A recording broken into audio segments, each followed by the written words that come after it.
안녕하세요, 박정호입니다. 갑자기 제 목소리가 나와서 놀라셨죠? 장윤선의 팟짱이 2016년 1월부터 장윤선, 박정호의 팟짱으로 새롭게 태어납니다. 장윤선 기자와 힘을 모아 팟짱을 더욱더 알차게 채워나가겠습니다. 새롭게 시작하는 팟짱, 앞으로도 많은 성원 부탁드립니다.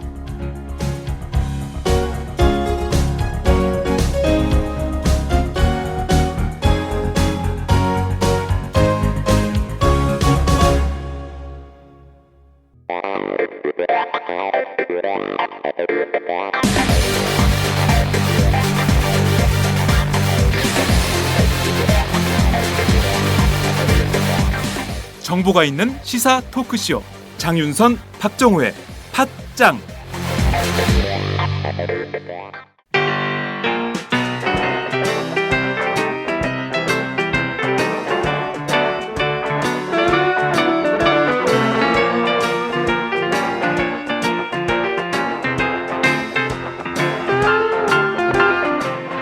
강상구 조성주의 쾌걸진보.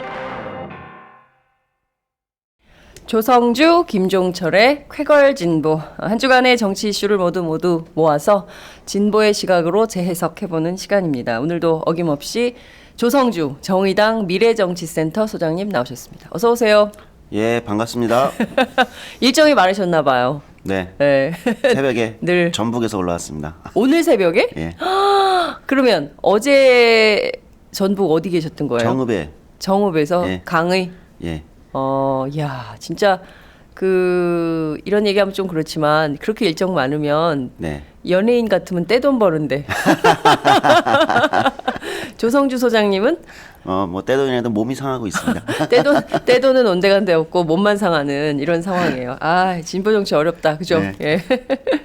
김종철 전 진보신당 부대표님 나오셨습니다. 어서 오세요. 네, 안녕하십니까. 예. 일정이 별로 없으셨어요? 노코멘트입니다. 예, 지난 한 주간 어떻게 지내셨어요? 아, 정말 대한민국에는 뉴스가 끊임이 없어요. 그래서 이슈 없어서 고민하는 날이 없어요. 아, 지난 한 주 너무 일이 많지 않았어요? 예? 일은 많았는데 좀 약간 살 빠져 보이지 않나요? 아, 모르겠어요. 갑자기. 살 빠졌어요? 아니 사실은 좀 배탈이 나가지고 한 3, 4일 고생을 했어요. 그래서 뭐도 잘 못 먹고 그래가지고 그래요? 좀 살이 빠졌다 오늘 보니까 그랬는데 잘 모르겠는데. 네, 역시 그 정도 이 나라 걱정 때문에 얼굴이 부은 걸로. 그렇군요. 아니 박근혜 대통령 신년 기자회견이 있었어요. 연설문 비교가 많이 되더군요. 오바마 대통령하고 같은 날 했어요. 또 공교롭게도. 네, 그래서 묘하더라고요. 예, 두 개의 연설문을 동시에 놓고 비교 분석하는 재미가 있었다. 이런 말씀도 좀 드릴 수 있을 것 같은데요. 우선 박근혜 대통령 연두 기자회견 어떻게 보셨는지 어느 분부터 하실래요? 뭐 제가 일단 간단히 짚어보겠습니다. 사실 좀 말이 많았죠. 뭐 의상이 어땠느니, 뭐 시나리오가 네. 있었다느니 이런 게 이제 다 논란이 공개가 있었어요. 돼가지고. 네.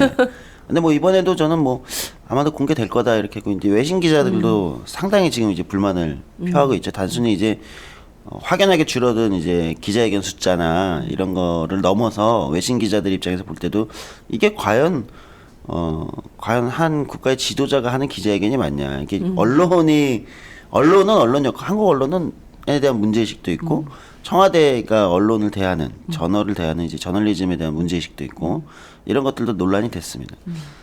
저는 일단 뭐 내용을 근데 짚어보고 싶어요. 네. 뭐 한마디로 정리하면 대통령의 답답함을 토로하는 자리였다. 그러니까 뭐 북한의 핵실험, 선거구 획정의 지지부진함, 뭐 국회가 뭐 핵심 법안을 처리하고 있지 못하다는 이제 말씀을 하시면서 네. 이제 우리 사회의 위기와 과제를 본인께서는 제시하시면서 답답함을 토로하는 자리였습니다. 그러나 기자회견을 보면서 더 답답한 거는 국민이죠. 예, 저희들 국민들이 오히려 대통령보다 더 답답함을 기자회견을 지켜보면서 느꼈을 것 같아요. 저는 사실 솔직히 말씀드리면 기자회견을 마지막까지 보지 못했습니다. 답답함 때문에 중간에 꺼버렸어요? 이렇게 말하면 안 되나? 나가버렸어요. 나가버렸어요? 네, 답답해서 담배 한 대 피워야겠더라고요. 네. 일단 안보 문제를 제일 먼저 언급하셨어요. 근데 뭐 북한 핵실험이 있었으니까 뭐 한 국가 원수로서는 이제 그 안보 문제를 지적하는 것은 뭐 맞다고 보는데 가장 효과적인 심리적 수단이라면서 이제 확성기 방송을 얘기했고요. 강력한 대북 제재가 필요하면 이제 중국 역할론을 좀 얘기하셨어요. 근데 이거 약간 묘한 뉘앙스인 게 원래 중국과의 관계가 역대 최고다라고 자랑하면서 외교적 성과로 자랑했던 정부. 성로 외교. 그렇죠. 그런데 사실 아닌 것 같아요. 뜻대로 안 움직여준다는 거를 내비치셨다. 청와대가 이런 느낌이 들었고 뭐 뒤에서 뭐 기회가 되면 한번 좀 언급하고 싶으면 중국이 마음대로 지금 움직여주지 않고 있는 것 같다. 그래서 결론은 뭘로 났냐면 네. 테러 방지법을 통과시켜달라로 났어요. 그러니까 이게 지금 이게 좀 묘하게 결론을 냈어요. 저는 이거는 약간 메시지 작성에 문제가 있었다라고 보거든요. 그러니까 외교 관계나 지금 이제 뭐 미국이나 중국에서 이제 북한을 뭐 억제를 하려면 억제를 하든지 네. 이런 문제로 나가야지 국내 문제, 국내 정치 문제로 돌아온 거죠. 사실 테러 방지법 문제는 지금 국내 정치 문제가 되어 있는 거 아닙니까? 그 북한이 핵을 실험하는 게 그 테러를 넘어간 문제잖아요. 네. 좀 이해할 수 없었다 이렇게 보고요. 경제를 너무 자화자찬하셨는데 뭐 창조경제 성과 얘기하고 하면서 결론은 뭐 예상했던 대로 노동개혁을 빨리 통과시켜달라 이거였는데 노동개혁이 뭐 결국 이제 저임금 비정규직의 확대일 뿐인데 이게 한국 경제를 위한 것인지 뭐 잘 모르겠고요. 근데 여기서 하나 지목할 것은 굉장한 실수를 하나 했어요. 이건 꼭 박근혜 짚어야 대통령이 돼요. 꼭 짚어야 되는데. 월남이 패망할 때라는 말을 했어요. 근데 이거는 지금 베트남하고 우리의 한베트남 관계를 생각해 볼 때 외교적으로는 굉장히 적절하지 못한 수사였거든요. 이거 솔직히 말씀드리면 이제 베트남 정부에서 외교적으로 좀 굉장히 강력하게 항의할 수 있는 얘기죠. 월남이 패망할 때 지금 잠시 아버지 시절을 생각하신 것 같은데 지금 한베트남 관계에서 공식적인 외교 관계에서 이런 용어는 결코 쓰면 안 되는 용어거든요. 그렇죠. 남의 나라 망했다는 얘기를. 그런 그렇죠. 표현이 있었나 보죠. 네. 네. 그래서 그리고 사드 도입 문제 꺼낸 건 뭐 다른 이유에서 좀 적절치 않았던 것 같고 이거 왜냐하면 중국에 대한 적절한 메시지가 아니어서 이게 좀 고민스럽습니다. 뭐 위안부 협상 문제 뭐 최선을 다했다는 말씀을 하셨는데 저는 뭐 좀 역시 예상했던 대로 이것도 굉장히 그 강경한 태도로 24년간 아무도 못했던 걸 내가 했는데 말이야. 예, 평가가 이게 뭐야? 화를 내는 형태로 하셨는데 좀 적절치 않아요. 네. 그래서 뭐 여러 가지 또 뭐 경제 문제 있겠죠. 근데 경제 문제 자화자찬 하시는데 네. 지금 우리가 뭐 15년 6월 말 기준으로 가계 부채가 1,130조 원. 그러니까 전체 GDP의 70%를 상회하는 위험 수에 이미 도달해 있고요. 네. 뭐 이게 보면 이제 그 가계부채 심각성이 총량 규모 늘어나는 거 외에도 늘어나는 속도 지금 지나치게 빠르거든요. 그러니까 이게 이제 그 대통령의 인식은 다시 부동산에 있다 이거는 적절했지만 가계부채 문제 얘기를 할 때 네. 대책이 뉴스테이와 같은 이제 기업형 임대주택이라는 형태로 나오는 거는 오히려 대책은 굉장히 안이하게 보고 계시구나. 경제 문제 위기라고 말씀을 하시면서도 네. 사실 더 안이하게 보고 있는 것이 아닌가 이런 시각을 좀 많이 드러냈다고 봐요. 그래서 뭐 대통령이 한숨 쉬면서 본인의 답답함을 토로했지만 보고 있는 전화 국민들이 더 답답했다. 지금 이제 조중동마저도 지금 국회 탓만하는 대통령이라고 지금 오히려 조중동도 답답함을 호소하고 있어요. 이 그렇죠. 상황을 생각보다 심각하게 보셔야 될 것 같다 이런 생각했습니다. 박근혜 대통령 임기 올해 4년 차잖아요. 그리고 조금 있으면 총선 시작이 되는데 결과적으로 메시지가 뭐였냐? 그러니까 미래에 대한 화두도 없고. 그리고 또 당면한 현안에 대해서 국민들이 고통받고 있는 이슈에 대해서는 별로 얘기가 없어요. 그러니까 본인이 관심 갖고 있는 이슈에 대해서만 설파한 회견이 아니었냐 이런 분석도 가능할 것 같습니다. 김종철 부대변인 어떻게 보셨어요? 부대표님, 죄송해요, 부대변인이라고 그랬어. 야, 옛날에 민노당 부대변인도 했었어요. 네. 예, 그러니까, 직함이 많아요. 예, 뭐참 다양하게 했었습니다. 이제 제가 기자회견문하고, 그러니까 담화문하고, 네. 그다음에 이제 그 이후에 이제 그 문제가 됐던 짜고 치는 그 질의응답. 질의응답 요거 이렇게 좀 나눠서 보니까 그 기자회견문 담화문의 앞부분에는 그 이제 제가 볼 때는 그게 핵심적인 그 박근혜 대통령의 문제의식 중에서 좀 굉장히 문제가 있는 부분이라고 생각되는 거는 여전히 지금 그러니까 핵심이 이거더라고요. 성장 동력이 고갈돼 있다. 그리고 이 성장 동력을 되살리기 위해서 뭐 그 노동개혁도 해야 되고 뭐 임금 피크제 받아들여서 청년도 더 고용해야 되고 뭐 그런 내용들이 나와요. 그래서 뭐 60세 정년제를 하면은 115조 인건비가 부담되니까 임금 비크제 실시해야 되고 또 이거저거 하면 청년들이 고용되고 이래야 된다 이렇게 나오는데 제가 볼 때는 우리나라 수준에 온 그 소위 이제 중진국에서 선진국으로 넘어가는 나라들이 가장 그 겪었던 고민이 또 선진국이 되면서 겪었던 고민이 그러니까 저성장에 이제 늪에 빠지는 거잖아요. 네. 근데 실제로 저성장에서 이렇게 크게 벗어나기가 힘들거든요. 그러니까 뭐 예전에 뭐 7% 이런 건 말도 안 되는 거고 네. 뭐 4%만 하면은 그것도 굉장한 성장이다라고 그럼요. 보고 있는 거고 지금은 뭐 이제 3%만 해도 이제 잘하는 거다 이렇게 어제 한국은행이 밝힌 걸 보면 올해 성장치가 3.0%죠. 그렇죠. 네. 근데 그것도 사실은 좀 높게 잡은 거죠. 네. 왜냐하면 시중에선 전부 경제에 이거- 희망을 네. 줘야 되니까. 아, 희망을 줘야 예, 되니까. 왜냐 경제에 희망을 줘야 사람들 힘든데. 되니까 네. 그 심리적 요인이라고 그래서 좀 높게 불러요. 그리고 나중에 가서 그걸 달성 못하면 그럼 더 낮게 불렀으면 더 안 됐어. 왜냐하면 지갑을 더 닫으니까. 그래서 희망치와 네. 그 다음에 그 절대로 그 저기 뭐야 자기 양심을 속일 수 없는 그런 거 사이에 중간치로 부르니까 대부분 보면 조금 높게 그러니까 전망치가 나오게 되죠. 이제 IMF나 OECD 같은 데는 이게 좀 객관적으로 보려고 하니까 좀 정확한 예측치가 나올 수 있다고 좀 보고요. 근데 그렇다면은 이제 지도자로서 문제의식이 좀 변화가 성장 동력을 어떻게 다시 부활시킬 것인가 이런 거를 옛날 패러다임으로 이렇게만 접근할 게 아니라 네. 저성장 시대를 대비해서 그러면 어떻게 이것을 그 없는 살림에도 좀 나눠서 제대로 할 것인가 이런 부분을 좀 고민했어야 된다고 봐요. 지금 뭐 박근혜 정부가 나서 가지고 엄청난 무슨 성장 동력 신산업을 개발할 수 있는 것도 아니거든요. 또 실제로 그런 새로운 성장 동력이 될 수 있는 게 뭐가 있느냐라고 하는 것 관련한 많은 연구 내용들을 보면 예를 들면 기술 특허 주기가 짧은 거, 예를 들면 추격이 용이한 거죠. 그 반도체라든가 네. 아니면 휴대폰이라든가 이렇게 베껴 가지고 찍어내고 하는 게 짧은 것이 이제 성장의 동인이 됐다가 네. 이게 특허 주기나 성장 이렇게 저기 새로운 기술 주기가 긴 것들 예를 들면 무슨 뭐 바이오라든가 뭐 이런 식으로 나가야 된다는 게 대부분 일치되는 의견인데 그런 건 기업들이 하고 있거든요. 예를 네. 들면 삼성전자 삼성이 여기다 투자한다든가 결론적으로는 우리 삶에 굉장히 중요한 저성장 시대라고 하는 것을 맞이할 그 대통령의 준비가 안 돼 있구나.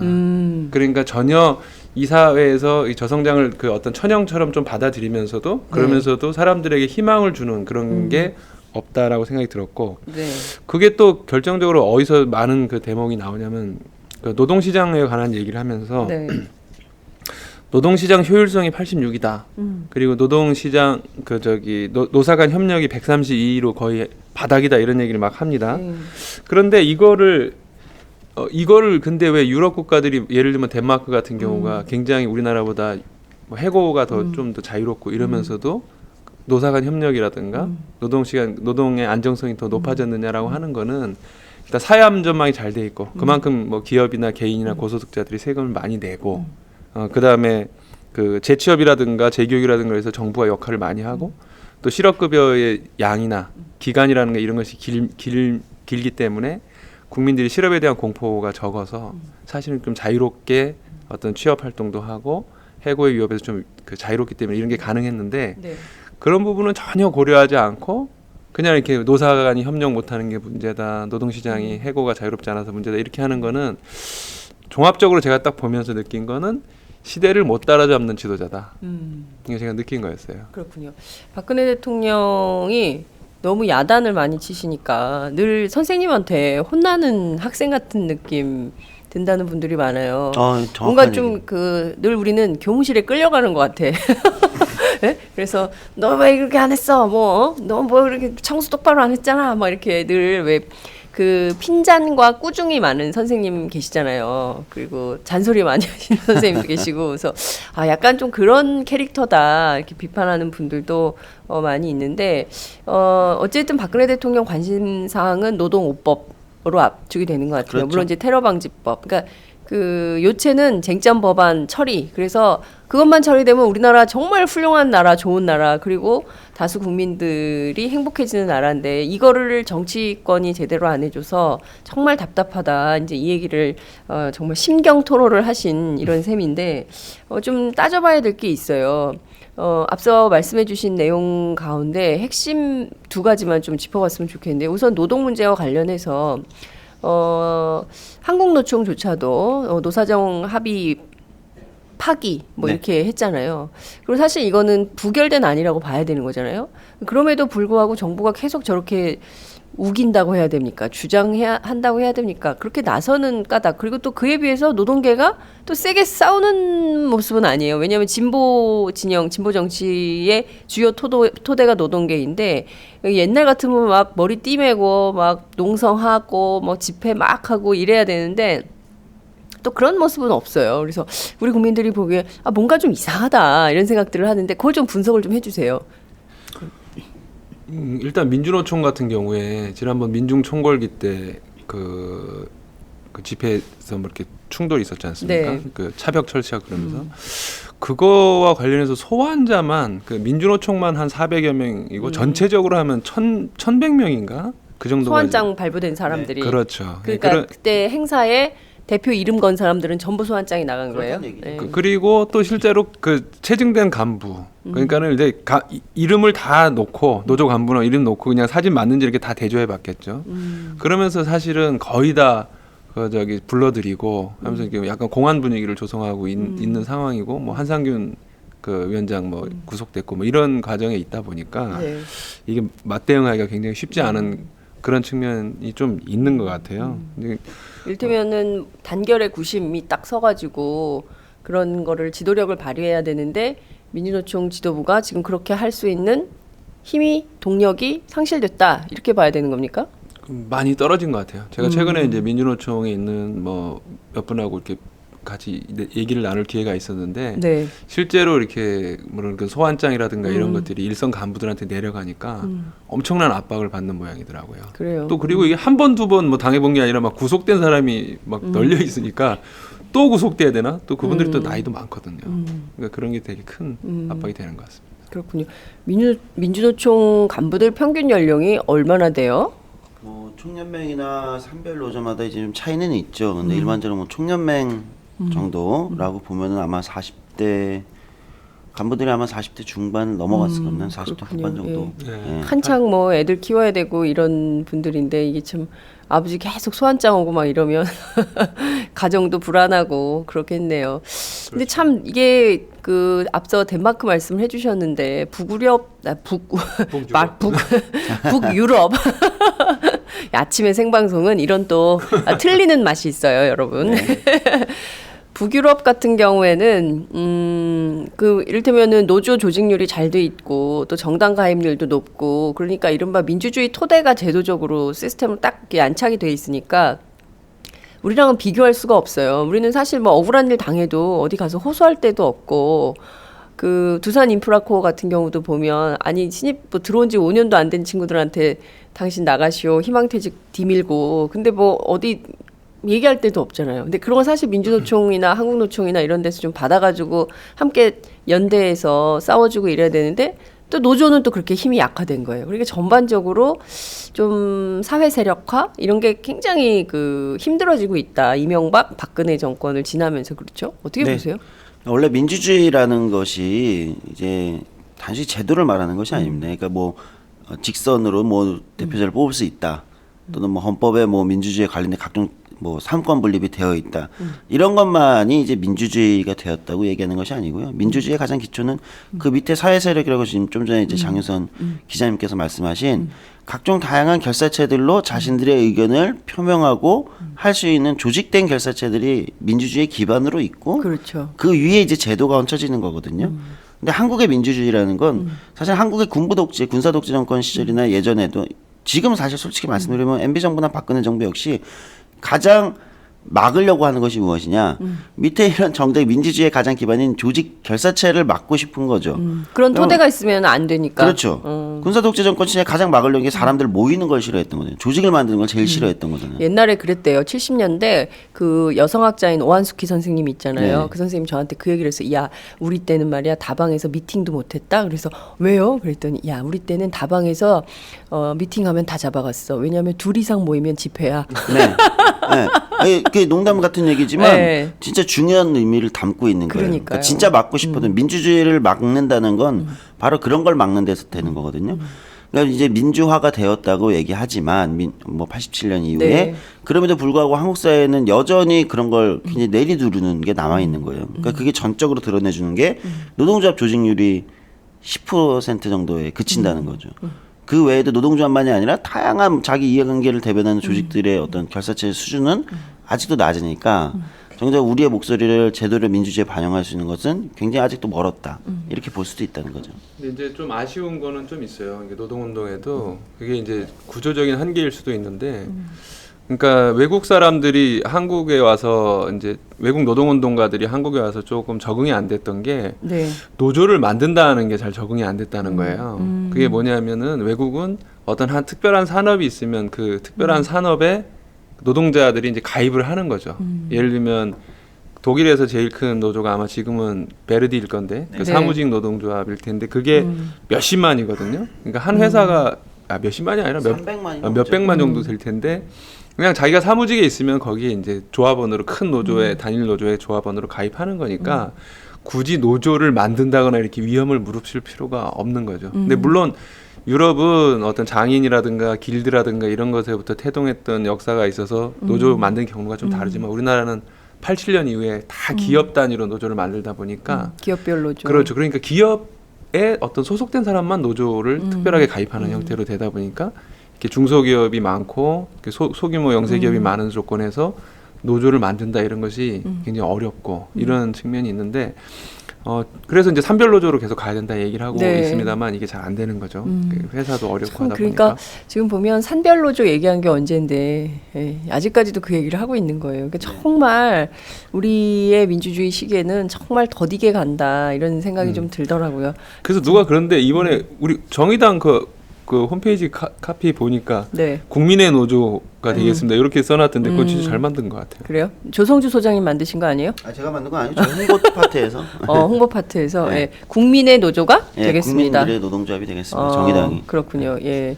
그 인식은 많이 변화했어요. 예전에는 노조 그럼 빨갱이 뭐 이런 걸 굉장히 주입식으로 막 했었는데 최근엔 뭐 그렇게 생각하시는 분은 없어요.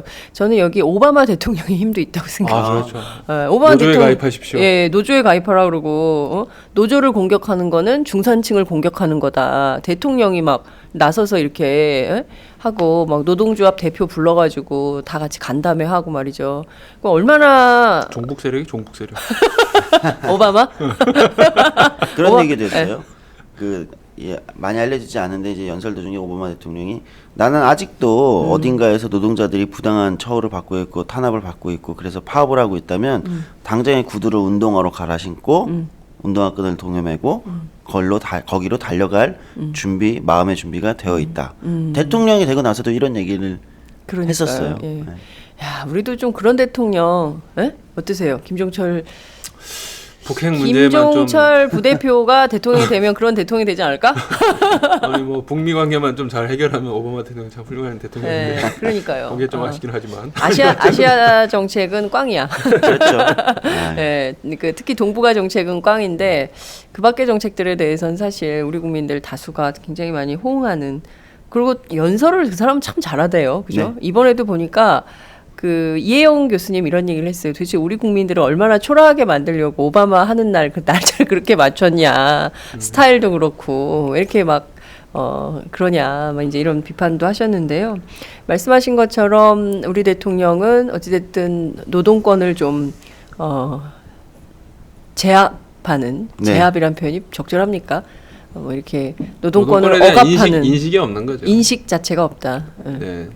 그리고 저는 그것도 그거지만 기자회견 이제 주고받고 하는 뭐 이런 거의 내용도 보고 그다음에 이제 그 과정에서 뭐 짜고 치는 거 아니냐 이런 걸 보면서 무슨 생각이 좀 들었냐면은 이 박근혜 대통령은 아주 제한된 예를 들면 국회 이놈들 나쁜 놈들 본인이 교장이면 5분의 2는 퇴학시켜 버려야 돼. 막 이 정도 소신 말고는 5분의 2도 더 돼. 내가 볼 때는 그 새누리당도 과반수는 퇴학시켜 버려야 돼. 막 이런 소신 말고는 소신이 없는 지도자예요.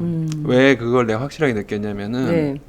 오바마 대통령 연설도 보면 굉장히 자신감에 차 있잖아요. 네. 그리고 그런 거에 대해서 무엇인가 질문이 나오면 그에 대해서 막 반박하거나 싸울 줄도 알고 그다음에 격정적인 언어로 그걸 막 표현할 줄 알죠. 그거는 믿음이 있다는 거예요. 내가 이 부분에 대해서 늘 생각해 왔고 토론해 왔고 그때 관철시키기 위해서 어떤 언어가 필요하고 네. 그리고 그것의 반대 이론에 대해서 반대 논리에 대해서 어떻게 내가 반박하겠다. 어떤 사례가 있다. 이렇게.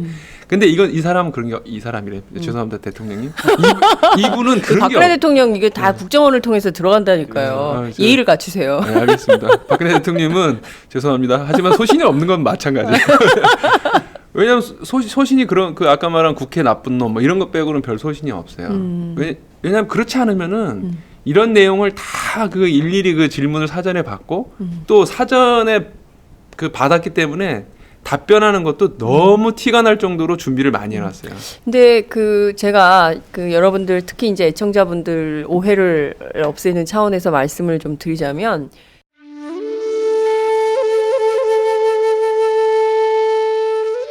영한네이처의 마카산삼.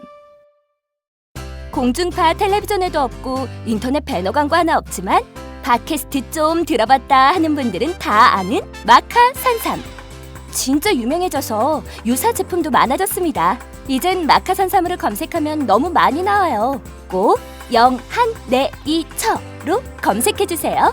팟캐스트에서 듣던 그 마카산삼을 구입할 수 있습니다. 특히 나라 걱정으로 심신이 지친 분들에게 권합니다. 몸에 정말 좋습니다.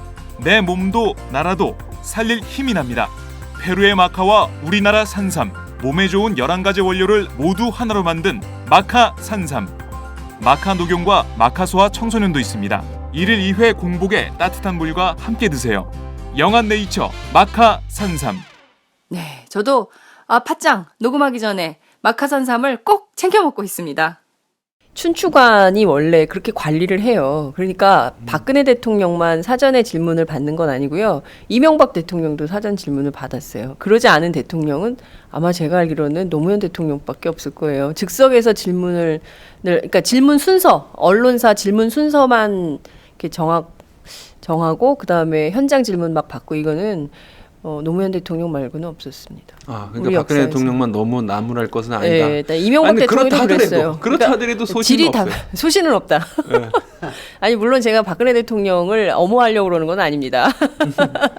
여하튼 그러니까 청와대 관행, 전 사실 그것도 뜯어 고쳐야 된다고 생각해요. 백악관 보세요, 얼마나 자유롭게 그리고 그 흰머리가 성성한 그런 노인 기자들도 막 이렇게 서서 인터뷰하고 막 그러잖아요. 질문 던지고. 근데 우리는 그런 게 없어요. 딱 규격화돼가지고 어떻게 보면 중국하고 좀 비슷한 면도 있어요. 네. 예? 그러니까 이렇게 동아시아 쪽이 좀 짜여진 듯한 뭐 이런 짜여진 각본에 따라서 질문하고 답변하고 뭐 이런 참 국민들이 보기에는 재미없고 고루한 그런 기자이고 액티브하지가 않잖아요. 그러니까요. 생동감도 정말 없고. 그게 절실했으면은 내가 뭘 잘못 설득하고 있나? 그러니까 이제 반대하는 논리를 갖고 와서 관료들에게 나에 대한 반대 논리 핵심이 뭐냐? 그럼 토론해 보자 이렇게 해가지고 그건 어떻게 생각하냐? 이렇게 네. 해야 되는데 내용을 쭉 보면은 그냥 관료들이 한 걸 그냥 읽어주는 거예요. 그러니까요. 그 이상 이하도 전혀 아닌 거예요. 관료들의 입으로 전락한 대통령? 그러니까 관료와 기업이 지배하는 나라예요. 제가 딱 보면. 지금 관료와 기업이 지배하는 나라다. 그렇죠. 예. 이 대통령을 뽑았는데 관료하고 기업이 지배하면 이게 의미가 있는 겁니까? 이런 민주주의가 없는 거죠. 지금. 민주주의가 없다. 이런 비판도 가능할 것 같습니다. 박근혜 대통령 신년 기자회견 분석 굉장히 많이 쏟아졌는데 또 이렇게 진보 정당에 계신 분들의 입장을 들어보니까 특히 이제 노동 문제와 관련해서 더욱더 적극적으로 비판하시는 점을 국정원은 꼭 들어서 박근혜 대통령에게 꼭 전달해 주시기 바랍니다. 댓글을 달아주시기 바랍니다. 박근혜 대통령님의 댓글을 환영합니다. 남겨주세요. 예. 어제 야권에서는 또 깜짝 놀랄만한 뉴스가 하나 나왔습니다. 김종인 전 청와대 정무수석을 했던 분이 드디어 더불어민주당에 입당을 하셨죠. 그리고 선대위원장을 원톱으로 맡게 된다는 보도가 어제 나왔는데요. 어떻게 보셨어요? 남의 당이라 관심 없어 하지 말고 같은 야당의 입장에서 분석을 좀 해주세요. 평가도 해주시고. 저는 흥미롭게 봤습니다. 이게 뭐 그 타당의 일이지만 김종인 정무수석이요? 경제수석. 경제수석. 네, 그쵸, 경제수석. 그리시고 뭐 4선 했죠. 국회의원. 네. 11대, 12대, 14대, 17대 하셨을 거고 물론 이제 50 시절 전국구 의원으로 시작해서 4번 하셨고 기본적으로 이제 서강학파라고 불리는 이제 학파의 경제학자이시기도 하고 가장 유명한 건 이제 경제민주화 같은 그렇죠. 거죠. 이제 헌법에 경제민주화 조항을 넣었던 장본인으로 알려져 있는 네. 경제민주화 담론을 이제 좀 주도하고 계신 분이고 뭐 최근에는 새누리당 국민행복추진위원회 위원장으로 이제 박근혜 대통령의 경제민주화 공약을 주도했다고 알려져 있고 또 안철수 의원의 멘토였던 걸로도 알려져 있고 근데 이번에 더민주당의 한 명은 굉장히 흥미로운 이력을 갖고 계신 분이 그렇죠 그간에 네. 더민주당으로 왔다는 건 이제 뭐 아주 재밌는 장면이고요. 네. 그리고 또 하나 뭐 이건 뭐 민주당 내부 얘기겠지만 원래는 이제 박영선 의원 쪽하고 이제 굉장히 가까운 분으로 알려져 있는데 아마 영입 과정에서 박영선 의원의 역할이 좀 크지 않았겠느냐. 그러니까 그러면 박영선 의원은 원래 그 구당 모임이라고 하나요? 그 멤버로 알려져 있었는데 그러면 박영선 의원은 아마 탈당하지 않을 것이다라는 뭐 신호이기도 하지 않는가? 이런 저희들이 느낌도 어제 있어요. 취재해본 바에 따르면 박영선 전 원내대표 네. 비대위원장이었죠. 뭐 투톱으로 간다는 얘기도 있었어요. 네. 그러니까 김종인, 박영선 투톱으로 갈 거다. 그러니까 세대 균형을 맞추는 차원에서 투톱으로 간다는 얘기가 있었는데 이게 원톱으로 정리가 됐고 뭐 젊은 사람들은 뭐 선대위원 뭐 이런 공동선대위원장 이런 시스템으로 한다는 얘기가 나오고 있긴 합니다. 네. 뭐 어떤 분들은 이제 중도 쪽에 영향력을 확대하려고 하는 이제 다소 보수적 이력을 가지고 계신 분을 영입한 거 아니냐고 얘기도 하시는데 저는 오히려 이제 박근혜 정부가 경제민주화를 기껏 내놓고 아무것도 해놓은 게 없기 때문에 박근혜 정부의 경제민주화 실패에 대한 심판 이거를 좀 강화하기 위해서 결국은 이제 모셔온 게 아니냐 이렇게 분석하고 그럼 경제민주화 관련된 이야기가 또는 논쟁이나 토론 담론이 향후에 어떻게 좀 이번 총선에서 진행될 거냐 이것도 한번 추이를 우리가 지켜볼 필요가 있다고 생각합니다. 그렇군요. 어쨌든 김종인 수석이 더불어민주당에 입당을 하고 선대위원장을 맡게 됨으로써 이번 총선 의제가 경제민주화, 불평등, 소득 불평등 문제, 임금 불평등 문제 뭐 이런 것들이 좀 화두로 제시될 가능성이 있어졌다. 이렇게 보신다는 거죠? 네 그렇습니다. 네. 김종철 부대표는 어떻게 보세요? 그러니까 김종인이라는 분의 이름은 막 알려지고 있는데 이분이 실제 정작 만든 헌법 그 119조 2항이 무엇인지 이런 걸 잘 모르시는 것 같아요. 잠깐 소개를 좀 해드리는 네. 게 좋을 것 같아요. 예. 헌법 119조가 1항은 대한민국의 경제 질서는 개인과 기업의 경제상의 자유와 창의를 존중한다 해서 자유시장 경제를 표방하는데 항상 이 두 번째 단 이게 중요하잖아요. 이 항이 국가는 균형 있는 국민 경제의 성장 및 안정, 적정한 소득의 분배 유지, 그다음에 시장의 지배와 경제력의 남용을 방지한다. 해가지고 그러니까 그리고 이제 경제 주체 간의 조화를 통한 뭐 이런 성장을 추구한다 해서 시장의 지배와 경제력 남용을 방지한다는 게 바로 이 재벌들을 규제하겠다는 거거든요. 네. 그러니까 시장 경제력을 지배할 수 있는 집단을 막겠다라는 건데 이걸 왜 만들었냐고 이제 나중에 이제 이분이 인터뷰한 걸 보면 본인이 경제 관료로 있었던 70년대 말 80년대 보니까 90년대쯤 들어가면은 경제 권력이 모든 권력을 다 대체할 것 같더라. 그래서 이 조항을 넣어놔야만 나중에 어떤 거를 해도 만약 이렇게 여러 가지 조치를 취해도 이게 위헌 소지가 없을 거다.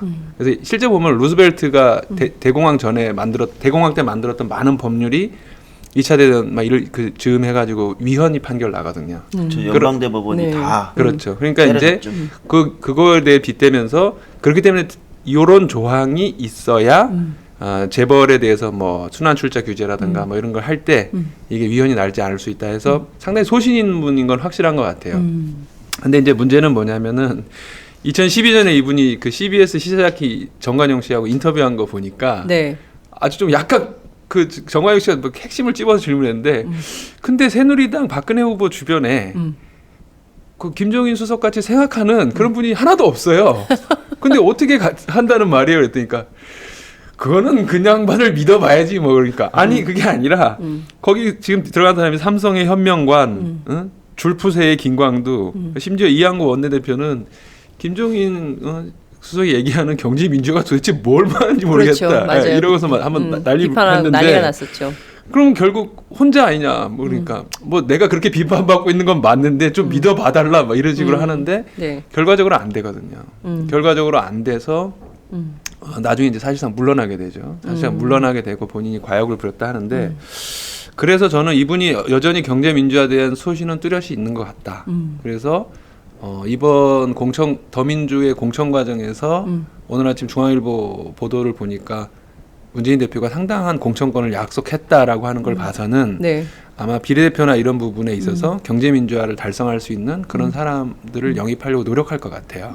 실제 지금 인재영입이라고 해서 한 8분 정도 된 분들이 어떤 성과가 있고 입지전적인 인물인 건 사실이지만 네.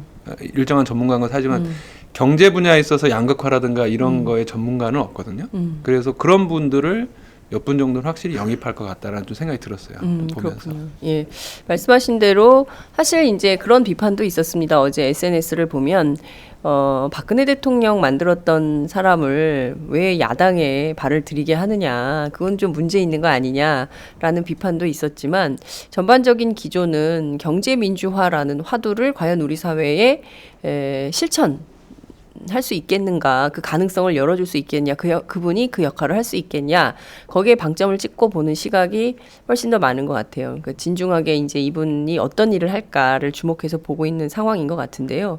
이를테면 말씀하신 대로 박근혜 대통령이 약속했던 경제민주화 관련 공약들 하나도 안 지켰잖아요. 그러면 더불어민주당에서 내거는 여러 가지 소득 불평등 문제와 관련된 이슈들, 이런 것들은 선거에서 쟁점이 될 뿐만 아니라 이것이 실제로 실행될 가능성, 뭐 우리가 너무 멀리 가는 것 같기도 합니다만 제대로 될 수 있을까? 그러니까 그 새누리당 과거의 전철을 다시 반복하는 이런 가능성은 없을까? 이건 좀 어떻게 보세요? 그건 별개로 봐야 된다고 생각해요. 이 순간 이제 우리가 좀 냉정해질 필요가 있는데요. 네.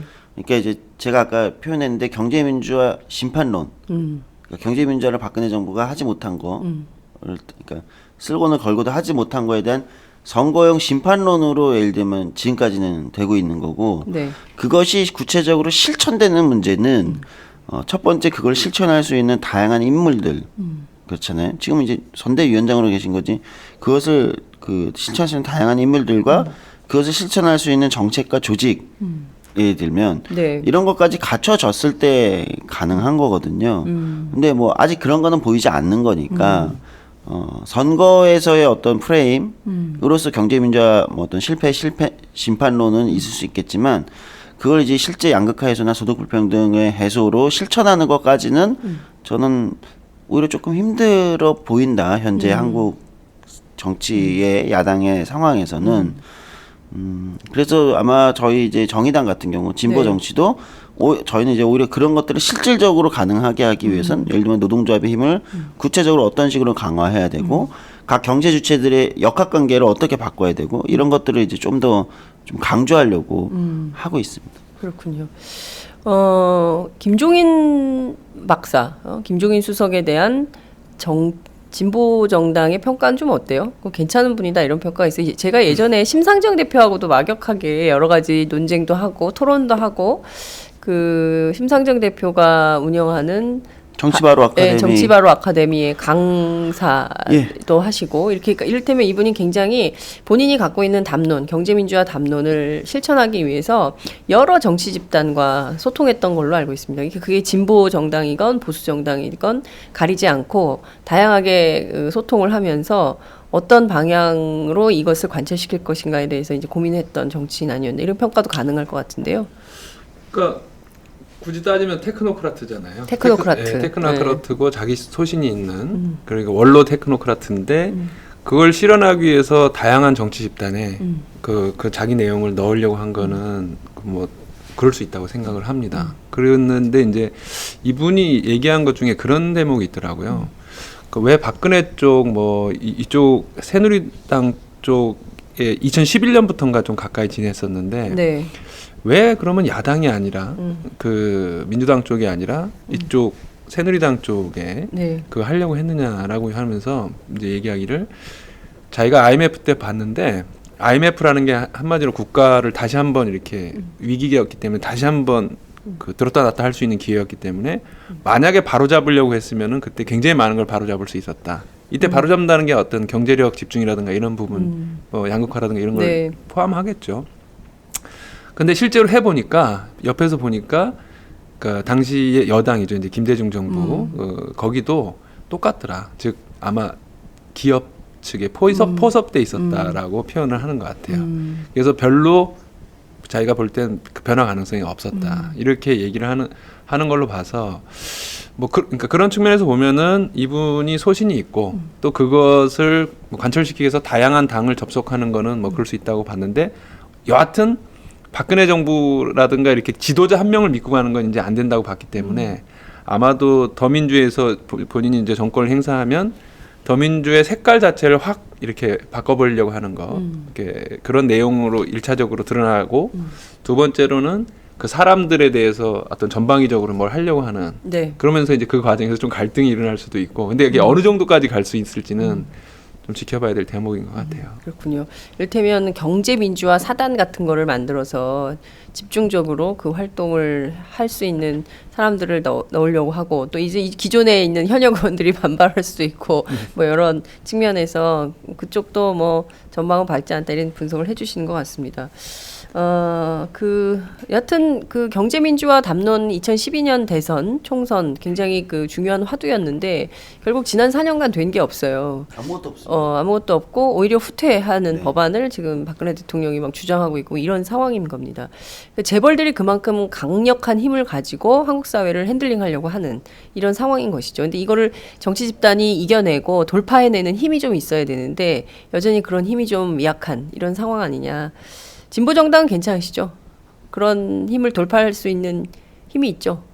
저희는 뭐 내부에 포섭이나 이런 게 전혀 없기 때문에 예. 그런 거에서는 문제가 없는데요. 네. 저희도 이제 좀 다듬어야 되는 건 이제 구체적으로 어떻게 할 거냐. 이것이 이제 말로 세게 주장한다고 되는 건 아니잖아요. 경제 민주화라는 것이. 그렇죠. 과거에는 이제 경제 민주화라는 담론이 처음 등장할 때는 세게 주장하는 것만으로도 이제 의미가 있었을지 모르겠지만 지금은 이제 구체적인 플랜이 중요하니까.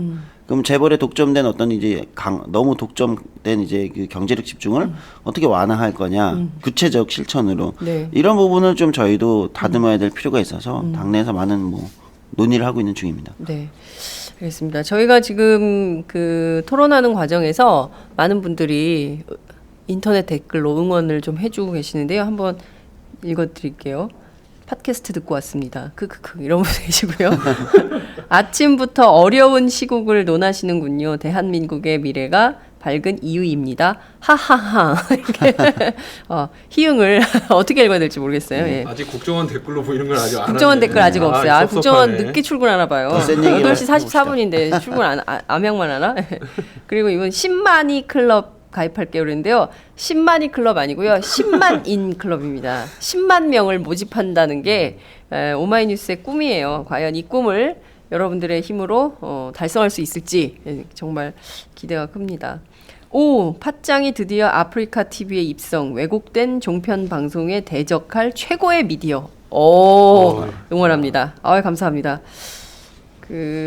이런 분들의 힘으로 저희가 아침부터 일찍 나와서 이렇게 하고 있습니다. 사실 제가 어저께 밤에 늦게 그 중식이 밴드 아세요? 예. 예, 그분들 인터뷰를 하고 그래요? 왔는데요. 예, 밤에 그분들도 늦게 연습을 하니까 그러고 왔더니 바로 또 지적을 하시네요. 장 기자님 얼굴 부으셨어요. 피곤하신가 봅니다. 네, 피곤하지만 그래도 가야죠. 우리가. 예, 저희가 김종인 수석과 경제민주화 앞으로 어떻게 될지 좀 짚어봤고요.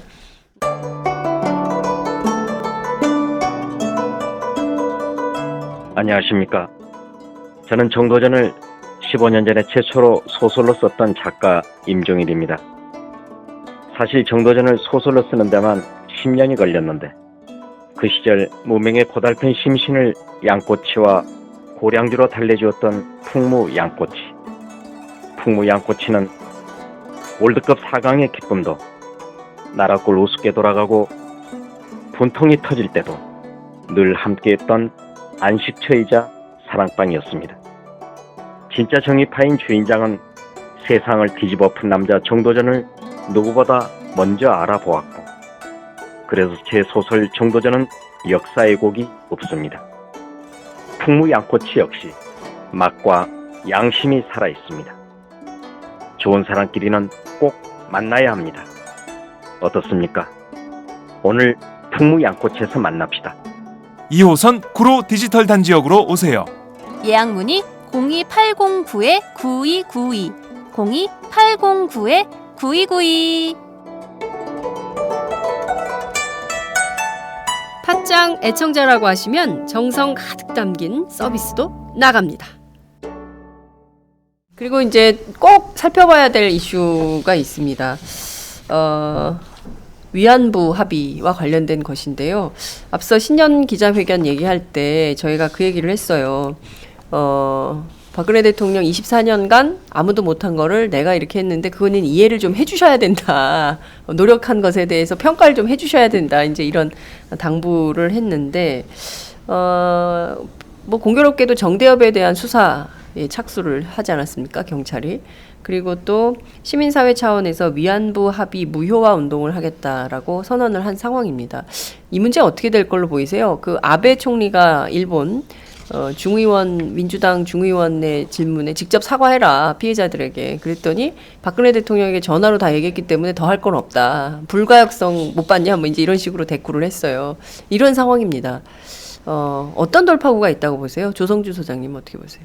돌파하고요. 네. 박근혜 대통령이 돌파를 해야 되는 건지 저희가 돌파를 해야 되는 건지를 그러게. 먼저 해야 될 것 같습니다. 네. 예. 일단 내가 잘못했다고 해야 되겠다. 내가 좀 미안했다. 일단 박근혜 대통령 입장에서 보면은 두 가지로 하고 말씀을 하셨으니까 돌파구라는 단어를 가지고 얘기를 해볼게요. 박근혜 대통령 입장에서 보면은 돌파구가 보이지 않으니까 어제 답답함을 호소했죠. 나는 최선을 다했는데 왜 나의 최선을 이해해주지 못하냐라고 사실은 강변했잖아요 어제. 그 돌파구가 안 보이시는 거죠. 그러니까 최선을 다했습니다라는 말을 반복하고 너희들이 이해해라. 여기서 끝. 끝이죠. 네. 예, 그래서 돌파구가 안 보이시는 것 같고요. 더구나 좀 전에 잘 말씀해 주셨는데 일본 같은 경우는 일본 문제는 이제 한일 간의 외교 문제면 일본 내로 가면 일본 내 국내 정치 문제로 이제 또 이게 또 활용되는 그렇죠. 거 아니겠습니까? 당연히 그러니까 일부 의원들은 또 거기서 이제 굉장히 극렬한 망언을 또 쏟아냈어요. 네. 어젠가요? 그젠가요? 그런 것들 그랬다가 뭐 취소하기도 하고 또 아베한테 질문하기도 하고 아베 총리가 또 대답하면 이건 이제 일본 국내 정치에서 이걸 자기들끼리의 적대적인 어떤 갈등으로 동원하는 동원의 정치를 하고 있는 거죠. 이렇게 활용되는 거라고 보이고요. 그다음에 이제 우리 입장에서 돌파구를 본다면 저는 이제 14일이 이제 어제가 14일이 되는 거죠. 네. 예, 어제 의미 있는 게 있었습니다. 한국 여성단체연합, 참여연대, 민변 등 383개 단체와 335명의 개인으로 구성된 한일 일본군 위안부 합의 무효와 정의로운 해결, 이거 중요합니다. 정의로운 해결을 위한 전국 행동이 어제 프레스센터에서 발족식을 열었습니다. 그러니까 이제 이런 이제 큰 범국민적 단체가 꾸려진 거죠. 네. 예, 이제 저는 이게 하나의 돌파구가 시발점이 될 수 있다. 이 단체 활동이. 그래서 일단 합의 무효에 대한 국민적 공감대 확산, 재협상 촉구 여론 결집, 정치권을 상대로는 협상 위험의 재협상 약속을 받기 위한 다양한 수단을 동원할 거고요. 국제적으로도 유엔 기구의 긴급 호소 서한을 발송하는 등 국제사회의 어떤 지금 이 문제를 정확하게 알려내는 것. 지금 국제사회에서 이 문제 정확하게 알고 있다고 보기 좀 힘들어요. 그러니까 외신 뉴스 보시면 아시겠지만 약간 특히 미국의 강력한 네. 우리도 오바마 대통령 좋아하지만 그러니까요. 예. 불만을 표시해야 돼요. 이럴 네. 때는요. 그러니까 오바마 대통령이 사실 뒤에서 미국이 강력하게 푸시한 게 있지 않습니까? 네. 이번 한일 위안부 협상에. 이런 거를 국제사회에 제대로 알려내서 국제 여론을 우리 쪽으로 끌고 와야 되거든요. 그래서 이런 쪽의 돌파구가 좀 열리지 않을까 싶습니다. 그렇군요. 말씀하신 대로 오바마 대통령 우리가 노동조합 이런 거 굉장히 좋아하지만 동북아 정책은 정말 꽝이에요. 특히 이제 위안부 이번 합의와 관련해서 굉장히 잘된 합의라고 평가를 하는 것도 그렇고, 그리고 또 반기문 유엔 사무총장은 또 두 아베 박근혜 두 리더십을 막 칭송하며 훌륭한 합의라고 얘기를 하고 이러는데요. 이러니까 국제사회가 교란이 되는 거죠. 이게 정말 잘된 합의인가? 근데 막상 피해자들의 목소리를 들어보면 그건 아니네. 사실 여론이 또 바뀌고 있는 중입니다. 바뀌고 있는 상황이기 때문에 이런 시민사회 활동이 앞으로 현재 이 합의를 어떻게 만들어 갈지. 근데 이미 이게 구속력이 없는 합의고 국회에 무슨 비준도 없는 이런 상황이기 때문에 이게 효력이 있다 이렇게 보기도 어려운 거예요. 그리고 또 특히 이제 소녀상 문제와 관련해서도 뭐 이게 아직 그 시민단체가 세운 거기 때문에 거기에 대해서 정부가 뭐 어떻게 할 수 있는 것도 아니고 말이죠. 그렇죠? 일본에서는 뭐 한국 정부가 적절히 조치할 것으로 알고 있다 이렇게 얘기하고 있고 아주 애매한 공동 보도문 상태로 있는 것 같습니다. 김종철 부대표님 어떻게 보세요? 우리 속담에 이게 속담인가 사자성어인가 모르겠는데 결자해지라고 해가지고 그 매듭을 묶은 자가 풀어라 이렇게 돼 있는데 그 결과적으로는 처음부터 최종적 불가역적 이 두 단어가 네. 아마 결정적으로 우리의 발목을 잡을 거다라고 싶었는데 아니나 다를까 뭐 아베 총리가 서청원 어저께인가요? 며칠 전에 특사한테 그 이제 대통령 메시지를 전달하기 위해서 한일 의원연맹 그렇죠. 차원에서 특사한테 최종적 불가역적이라는 말을 계속 반복을 하면서 그 이번 그 합의가 최종적 불가역적이 되도록 끊임없이 노력해 달라. 되도록도 아니죠. 일하는 걸 뭐 번복하지 않도록인가? 뭐 자전에 네. 완전히 기정사실화한 걸로 했고 또 일본에서도 계속 그 얘기를 반복하는 거는 그 앞으로 이 문제에 대해서 이견이 있을 시 니네 대한민국 내부에서 다 조율해라. 우리는 앞으로 절대 어떤 거에도 응하지 않는다라고 하는 거를 결국 대통령이 이제 스스로 국민들의 발목을 잡아버린 거죠. 이제 이 문제를 다시 거론하려면은 국내에서 대통령이 잘못했다. 막 그러면 계속 이제 싸워야 되는 거고 대통령이 월권을 했다. 이런 식으로 나가야 되는 이런 건데 그럼 이런 상황에서 피해자들도 동의하지 않는 상황에서 네. 국민적으로도 감정도 이게 용서가 잘 되지 않는 이런 상황에서 대통령이 할 일은 둘 중에 하나라고 저는 생각해요. 여전히 정말 자신 있으면 국회로 갖고 와라. 합의문 일본하고 다시 작성해가지고 네. 정확히 해서 갖고 와서 국민 여론으로 하자. 그건 저는 해보자. 해보자는 거죠. 예. 그 자신 없으면 대통령이 좀 잘못할 수도 있잖아요. 좋은 의도를 갖고 했으나 이것이 본인의 어떤 과오나 아니면 한계, 오류, 실수로 인해서 문제가 생길 수도 있잖아요. 그런 부분에서 좀 대단히 미안하게 생각한다. 이렇게 하고 다시 논의하자 이렇게 하고 만약에 그게 안 되면 그러면 내가 한 합의는 무효다라고 차기 정부에 넘긴다든가 아니 그렇게 해서 결자 해지를 해야지 그냥 이렇게 막 뭉개면서 네. 그냥 뭐 정대협이나 수사한다고 하고 제가 볼 때 근데 정대협 수사하면 네. 아마 이번 총선에서 완전히 망할 수도 있습니다. 이거는 누가 망해요? 새누리당. 아 그래요? 아, 아니 이미 이게- 수사를 시작했어요 경찰. 이거 근데 재밌어. 수사의 목적이 되게 재밌어요. 정대협이 24년 동안 수요 시위를 했는데 100명 모인다고 신고를 했다는 거예요. 신고 인원이 많았다는 거 근데 아니에요. 1000명이 왔대. 그러니까 이거를 법률을 집시법 위반이다 이런 주장을 하는 거예요. 그러니까 앞으로 집회는 몇 명 모일 거예요? 그래서 100명이요. 그럼 딱 100명만 와야 돼. 더 많이 모이면 수사의 대상이 될 수 있어요. 이거 황당한 거 아닙니까? 그러니까요. 네. 이게 그러니까 그런 내용들이 알려지면은 그 막 완전히 뭐 국민들이 얼마나 막 황당한 게 이게 확산되고 하면은 오히려 피해자를 더 탄압하고 또 이제 막 이렇게 보듬어 드려야 될 분들을 그냥 지도자가 억압하는 건데 제가 볼 때 이거 확산되면은 총선 망합니다. 새누리당에게 경고합니다. 정대협 수사 확산하면 새누리 총선 진다. 네. 이런. 아니 저는 현장에서 이렇게 제가 주민들하고 이렇게 연설 같은 것도 해보고 네. 하는데 이 문제에 있어서는 반응이 굉장히 그 상당히 여론이 어떤 위안부 할머니들의 입장을 공감하는 분들이 굉장히 많아요.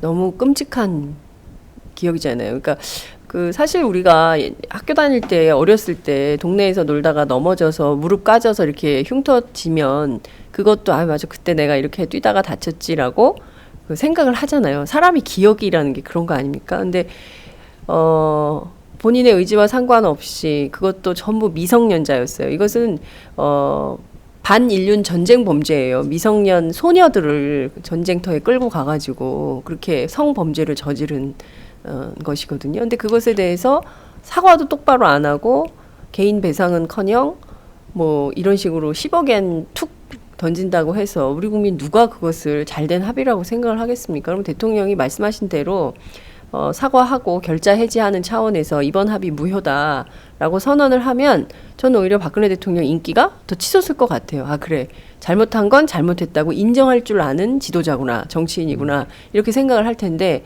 과연 그분이 그럴까요? 조성주 선생님 어떻게 보세요? 아니 그럴 리는 없죠. 네. 이따 그래 그런 얘기. 우리 이따 그래. 진심을 담아서 왜 진실한 사람만 그래봅시다 한번 우리도 뽑아달래요. 한번 믿어봅시다. 아니 아무리 그래도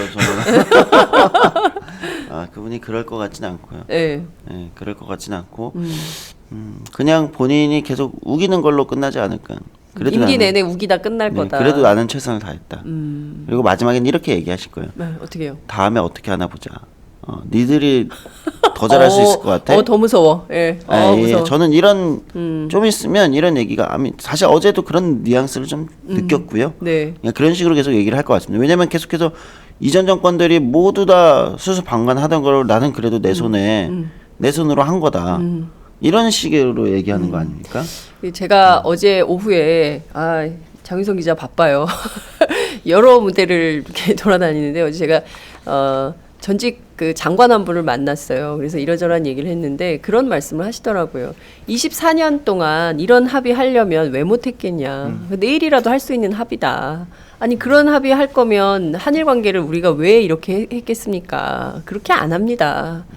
이런 합의를 할 수 없기 때문에 24년 동안 아무도 하지 못한 것입니다. 그래서 한일 관계는 한일 관계대로 따로 풀고 정상회담도 하고 또 문화적인 교류, 경제 협력 이런 거 한일 관계에서 풀어야 될 이슈가 많습니다. 그럼 그거대로 하고 과거사 문제와 관련해서는 구분지어서 그것은 일본 정부가 진정한 사과 의지를 가질 때 피해자들에게 찾아와서 무릎 꿇고 사과하고 이렇게 할 때까지 어떤 측면에서 보면 우리 정부가 기다려주는 측면도 있는 것이다. 구분지어서 봐야 되는데 이걸 전부 하나로 엮어가지고 내가 다 했다?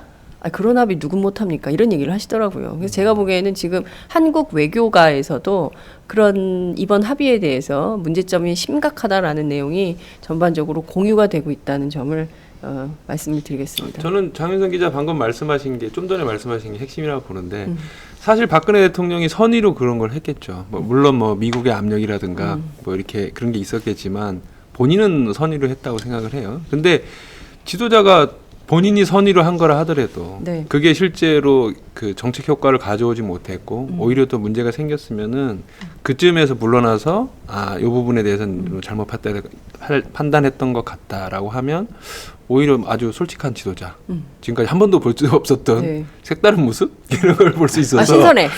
그러니까 요거 신선해. 예. 그럴 수 있을 것 같아요. 예. 박근혜 대통령이 그렇게만 해준다면 우리도 응원할 수 있을 것 같아요. 잘못한 건 잘못했다고 인정하는 리더십. 그거 우리 되게 못 보던 거잖아요. 이렇게 보면 회사에서 선배가 잘못한 게 있다? 자기가 분명히 잘못했었는데 끝까지 자기가 잘못했다고 인정 안 하는 사람들이 있잖아요. 그러면 진짜 얄미워. 지가 잘못하고 왜 우리한테 난리야?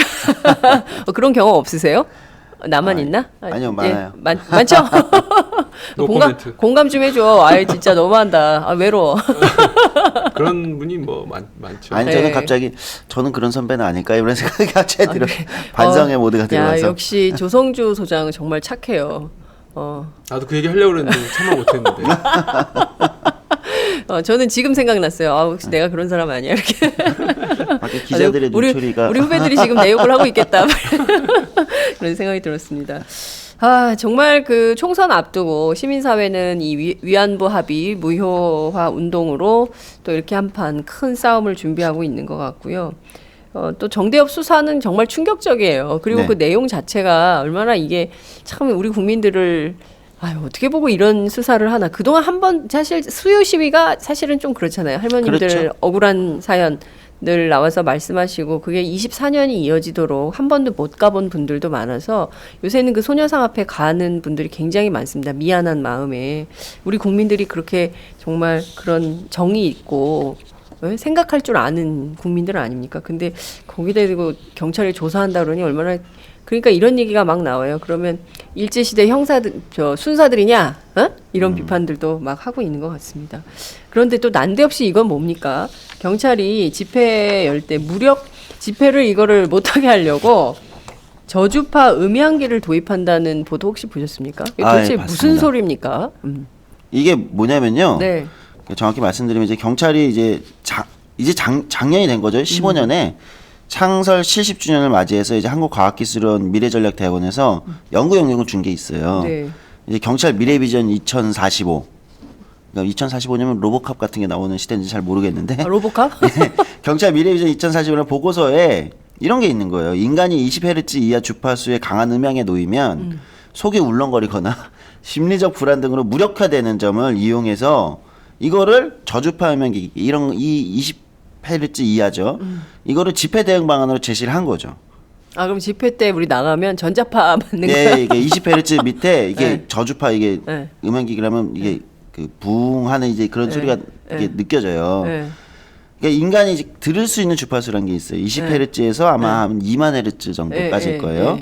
근데 2만 Hz를 넘으면 이제 우리가 초음파라고 해요. 뭐 돌고래들 초음파라고 하는 거고. 근데 이제 실제 얼마나 되는지 제가 아는 분을 통해 가지고 네. 인터넷에서 들어봤어요. 근데 이제 25Hz 정도 되면 이게 경찰이 얘기한 저주파 영역 가면 이제 웅웅거리는 소리가 들리는 거죠. 이제 초저주파음이라고 해요. 20Hz 밑으로 가면. 그러니까 이제 포털에서 검색해 보시면 돼요. 초저주파음을 검색하시면 이제 초저주파음 공해라고 뜹니다. 이게 환경공학 용어예요. 그러니까 이게 공해예요, 공해. 저주파라는 것이 그 경찰이 얘기한 이 정도로 가면 새로운 공해로 지금 등록돼 있는 거예요. 근데 그거를 막 하겠다는 거예요. 지금 경찰이 집회 대응으로. 이게 지금 웃기는 상황인 건데 이게 되면 어떻게 되면 이제 민감한 그 사람들한테 영향을 미치고 일상생활에 영향을 미치고 근육과 중추신경에 자극을 주거나 자살로 이르게 한다는 이야기까지 있는 거예요. 자살이요? 예, 예. 왜냐면 이게 그 주파수라는 게 생각보다 민감한 거예요. 이제 옆에 공대 네. 출신 김종철 공대? 예, 아, 공대 이제 출신 나중에 얘기 좀 설명하시겠는데요. 해주세요. 예. 나 경제학과인데? 여하튼. 그러니까 그럼 생각해 보세요. 집회 때 만약에 한다고 칩시다. 네. 경찰이. 그러면 집회 현장이라는 게 우리가 광장 서울광장이잖아요. 그럼 그 옆에 주변에 인근에 산모가 있을 수도 있고 아이가 있을 수도 있는 거 아닙니까? 네. 그럼 이거 어떡할 거냐. 이거 사실 말이 안 되는.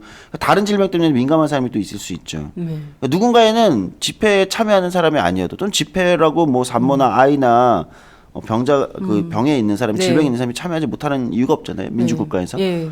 근데 그게 초저주파라는 게 어떤 영향을 미칠지 알지도 못하고 이런 걸 내놓는다는 게 굉장히 충격적이고요. 예. 국민의 건강권을 침해하는 거 아닙니까? 예? 집회 결사의 자유를 침해하는 것을 넘어서 지금 김종철 부대표 너무 화나가지고 팔이 푹 떨어졌어요. 그러니까 이거는 뭐 건강권 침해라는 걸 넘어서 이거는 이렇게 약간 인권 침해. 예, 넘어가는 너무나 많은 걸 넘어가는 거고 재밌는 거는 그 각자 동물들이 가청 주파수라는 게 있어요. 네? 자기가 동물? 들을 수 있는 가청 주파수. 그러니까 돌고래는 초음파를 들을 수 초음파를 있고 듣고. 뭐 이런 거죠. 예, 우리는 예. 인간은 25에서 한 2만 헤르츠인데 그럼 이제 경찰이 얘기하는 이 초저주파 20Hz 정도가 뭐냐? 이걸로 이 20Hz로 소리로 소통하는 동물이 있어요. 기린이에요, 기린. 아, 기린. 네, 기린이 그렇게 한다고 그래요. 그래서 말씀드리는 거는 국민은 기린이 아니고 정부도 기린이 아니에요. 이게 왜 이런 걸로 소통하려고 해요? 인간의 언어로 소통하자고요. 아, 우리- 동물의 언어로 하려고 하냐? 아니 그러니까 우리 국민 전부 기린 되는 거야? 네, 지금 기린으로 보고 있는 거예요. 동물의 언어로 소통하지 말고 우리 인간의 언어로 말로 좀 합시다. 어떤 분이 이런 의견 주세요. 우리가 돌고래냐? 야, 기린. 네. 대한민국 국민 기린 됐어요. 네. 누구 때문에? 경찰 때문에. 기가 막힌 겁니다, 예? 이게. 야, 대한민국 경찰, 대한민국 국민 기린 만들기 운동. 네. 정말 특이합니다. 전 세계가 기린 말고 딴 동물은 없어요? 제가 찾아본 건 일단 여러 가지가 있을 텐데 이제 일단 찾아본 게 초저주파 이거는 네. 이제 기린이 있다고. 해요, 기린. 앞으로 그 서울대공원에 가면 기린과 대화하고 싶어요. 야, 진짜 이게 정말 이런 기괴한 발상을 어떻게 하는 건지 일단 모이지 말라는 거 아니에요? 집회하지 말라는 거 아니에요? 그죠? 예? 그렇죠. 그걸 넘어서서 이건 뭐 집회에 나오는 사람들을 도대체 어떻게 바라보고 있는 건가라는 게 인식이 드러나지 않아요? 그러니까 뭐랄까 무슨 박멸해야 될 존재들처럼 무슨 F킬러 뿌리는 겁니까? 초저주파는. 그러니까 그런 식의 인식이 깔려 있는 거란 말이에요. 집회라는 것을 네. 민주주의에서 시민들이 당연히 자기 목소리를 내는 저항권이고 자기 목소리를 내는 어떤 소통, 의사소통의 수단으로 보는 것이 아니라 네. 뭔가 그거는 박멸해야 될 것으로 본다는 거죠. 좀 국민을 심각한 박멸 대상으로 보고 있는 거냐 이런 비판하셨습니다. 그 김종철 부대표는 그 기린 얘기 나오니까 너무 그 착잡한 심정이 됐어요. 아 드디어 내가 기린 되는구나. 아, 나 기린 좋아하는데. 예. 아니 지금 그 어떠세요? 이렇게 그 경찰이 할 수 있는 물리력이라는 게 이제 물대포에 대한 비판이 많고 그리고 지금 백남기 어르신이 여태 사경을 헤매고 계시지 않습니까? 어제도 보니까 그분의 따님이 기자회견을 열었던데요. 지금 이런 상황인데 거기다 대고 또 이런 말도 안 되는 얘기를 하는 거예요. 어떻게 보세요? 저주파 음향기를 도입한다는 경찰. 근데 이제 이런 거 이전에 요거에 대해서는 좀 이따 말씀을 좀 드리고 이게 이제 소위 말해서 집회 현장이나 이런 데 가보시면은 그 경찰이 어떻게 그 상황을 꼬이게 하는가를 대부분 알 수가 있는데 그 예를 들면 이제 기자회견을 한다 뭐 그런 경우가 있습니다. 근데 이제 보통 우리는 기자회견하고 경찰은 기자회견하고 집회가 구분이 안 되기 때문에 그 기자회견 집회는 48시간 전에 신고를 해야 되고 정해진 요건을 갖춰야 되고 그래서 만약에 누가 와서 이제 어디에서 기자회견을 한다 그러면 그냥 그걸 집회로 규정을 해버려요. 그냥 집회로 규정을 하고 막 해산 명령 내리고 막 그럽니다. 그런데 그거를 그러면은 예를 들면 이제 어떤 중요한 사건이 터졌는데 바로 그 다음 날 해야 되잖아요. 근데 48시간 이 규정 때문에 저걸 해야 되는 거예요. 사건이 터지면 일단 빨리 경찰서에 가서 신고하고 48시간 후에 해야 되는 거예요. 요건을 맞추려면은 기자회견 겸 집회를 그럴 수가 없잖아요. 네. 그러니까는 그 어떤 중요한 사안이 터져서 사람이 모여서 발언을 하기 시작해도 경찰은 그냥 자기가 자의적으로 집회를 규정하고 네. 검거하겠다 하고 그다음부터 그 상황에서 이제 물러날 수가 없으니까 이게 뭐 이렇게 아주 그냥 이렇게 물리력이 동원되는 네. 상황이 펼쳐지고 실제 그 과정에서 연행되고 벌금 맞고 구속되고 이런 경우가 많습니다. 근데 이런 자의적인 행동이나 이런 것들이 경찰이 굉장히 많고 실제로 집회 시위 같은 데 가보면은 그거 이제 도를 넘어가는데 이거 크게 보면 그것의 연장선상에서 좀 나오는 거라고 좀 보여지고 저는 이 저주파 치료기는 들어봤는데 이 저주파 음향기는 처음 들어봤는데 저주파 치료기. 여기 그 뒷부분에 가보면은 어제 발표한 거에 보면은 군대가 개발한 것 중에서 이게 살상 효과가 좀 적으면서 타격을 줄 수 있는 그런 거로 탄소 섬유탄하고 중성자탄하고 성광탄을 도입할 필요가 있다. 네. 이게 있고 네. 그곳에 낮은 버전으로 저주파 음향기가 들어간 거더라고요 보니까. 그러니까 군대가 개발한 것을 네. 도입할 필요가 있다는 거죠. 집회 참여자들에게. 네, 그렇죠. 그러니까 이게 뭐냐면 군이라고 하는 것은 적을 상대하는 그렇습니다. 거잖아요. 네, 적을 상대하는 그 차원에서 개발된 것을 그 시위대 다른 의견, 그러니까 현 정부든 어느 사안에 대해서 다른 의견을 표출하는 국민, 어쨌든 국민이잖아요. 네.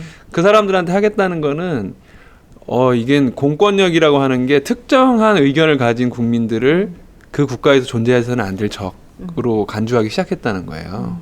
이거는 진짜 민주주의가 그러니까 소위 말해서 정부에 반대하는 국민은 민주주의 주권자가 아니다라고 하는 인식으로 들어가는 거니까 저는 이게 더 심각한 문제라고 보여져요. 네, 말씀하신 대로 지금 박근혜 대통령이 그 대선 후보 시절에 100% 대한민국 만들겠다고 했잖아요. 그래서 사람들은 분열하지 않고 본인의 의견에 반대하는 국민도 다 모두 협력해서 통합적 리더십으로 100% 대한민국을 만든다고 하는 모양이다. 라고 우리가 자의적으로 해석을 한 거예요. 국적을 박탈시켜버리겠다. 근데 지금 그 의미가 100% 대한민국이라는 게 어떤 뜻으로 쓴 거구나라는 게 이제 막 와닿아요. 말씀하신 대로 반대하면 이민을 보내버려. 뭐 지금 그렇게 되는 거죠. 그리고 무슨 탄이요? 네? 탄소섬유탄. 중성자탄은 여기서 왜 나오는 거예요? 중성자탄. 좀 네? 당황스러운데. 네? 아니, 나 중성자탄 무슨 성광탄 이렇게 네. 나와 있다. 아니 그러니까 이런 우리가 지금 북한의 수소폭탄 때문에도 예? 저 스트레스 많이 받는데 자국민들한테 왜 무슨 온갖 그런 무기들을 도입해가지고 어떻게 하자는 이게 겁니까? 중성자탄이 건물에는 피해 안 주고서 그렇죠, 사람에게 그거잖아요. 피해 주는 그거 아니야? 네, 내가 저도 알기로는. 그렇게 알고 네? 있는데. 네. 그러니까 그러니까 이게 정말 맞네요. 박멸. 예? 건물은 놔두고 그렇죠. 바퀴벌레만 잡잖아. 네. 예? 그런 거 같은 개념으로 지금 하는 건데 기린 광수 런닝맨. 저주파 치료 받으러 집회 시위 현장으로 가야겠네. 뭐 이제 아 진짜 허탈하다. 뭐 이런 의견들 주고 계십니다. 아 정말 저희가 대한민국의 암담한 현주소를 정말 해학과 풍자로 매주 이렇게 하고 있습니다. 참 기가 막힌 상황이에요. 민주정부 때 생각하면은 상상조차 하기 힘든 일이 현실로 막 벌어지고 있어서 때로는 이 국면이 당황스럽기도 하고 이게 지금 우리나라가 맞나 이런 생각이 들기도 하고 이런 국민들 상당히 많으실 걸로 합니다. 그럼에도 불구하고 또 총선이 있고 또 새롭게 변화할 가능성이 있겠죠? 그럼요. 없으십니까? 있습니다. 네. 있습니다. 바꿀 수 있습니까? 당연히 바꿀 수 있습니다. 그래요? 네. 진짜 패배는요. 네. 선거에서 패배하는 게 아니라 변화의 가능성을 포기할 때 우리가 패배하는 거예요. 예, 그 가능성 믿음을 잃어버리는 순간 우리는 패배자가 되는 겁니다. 그래서 그건 잃어버리면 안 됩니다. 정봉주 전 의원이 이런 얘기를 했습니다. 투표는 생명끈이다. 투표를 하지 않으면 스스로 자기 삶을 포기하는 것과 같다 이런 얘기를 했는데요. 새누리당 찍고 싶은 사람들은 새누리당 찍어라. 그리고 정의당 찍고 싶은 사람은 정의당 찍어라. 그리고 더불어민주당, 국민의당 찍고 싶은 사람은 다 찍어라. 다만 투표는 꼭 해라. 이제 이런 주장을 하는데요. 실제로 이번 선거 사람들이 야권이 그야말로 이제 그림으로 보면 분열하는 양상을 보이고 있기 때문에 이건 뭐 되겠나 싶어서 자포자기하는 분들이 굉장히 많고 이번 총선 끝났다 이렇게 보시는 분들도 많습니다. 그렇지만 뭐 돌파할 수 있죠. 네, 못해요? 그럼요. 충분히 가능한 상황입니다. 네, 알겠습니다. 제가 또 이 진보 정치 열악한 영역에 계신 분들한테 너무 많은 주문을 하는 것 같다는 열악하지 생각이. 않아요. 저희. 아 그래요? 잘하고 있어요? 안 열악해요? 네, 그럼요. 그럼요. 굉장히 당원도 많이 늘고 당당해지고. 네. 당비 납부율도 올라가고. 그렇군요. 네. 당원 얼마나 늘었어요? 저희 한 2달 새에 한 7천, 8천. 예. 그렇군요. 공 하나 더 붙었으면 좋겠어요. 그럴 때가 없네요. 예, 조만간 올 거라고 봅니다. 어쨌든 총선 때문에 다들 바쁘시고 그럴 텐데요. 여하튼 힘내서 이 상황을 우리가 함께 바꿔보아요. 네, 오늘 말씀 잘 들었습니다. 고맙습니다. 감사합니다. 감사합니다. 안녕하세요. 오마이뉴스 대표 오연호입니다. 감사합니다. 여러분의 성원 덕분에 바로 어제 오마이뉴스의 10만인 클럽 회원 10,000번째 참여자가 탄생했습니다. 여러분의 응원 덕분에 오마이뉴스는 더욱더 힘차게 권력과 자본의 눈치를 보지 않고 뚜벅뚜벅 참 언론의 길을 갈 수 있게 되었습니다. 계속 성원해 주십시오. 10만인 클럽 회원이 2만 명 정도가 되면 사실상의 진보 종편도 가능합니다. 자, 그 길을 위해 독자 여러분 함께 해주십시오. 감사합니다.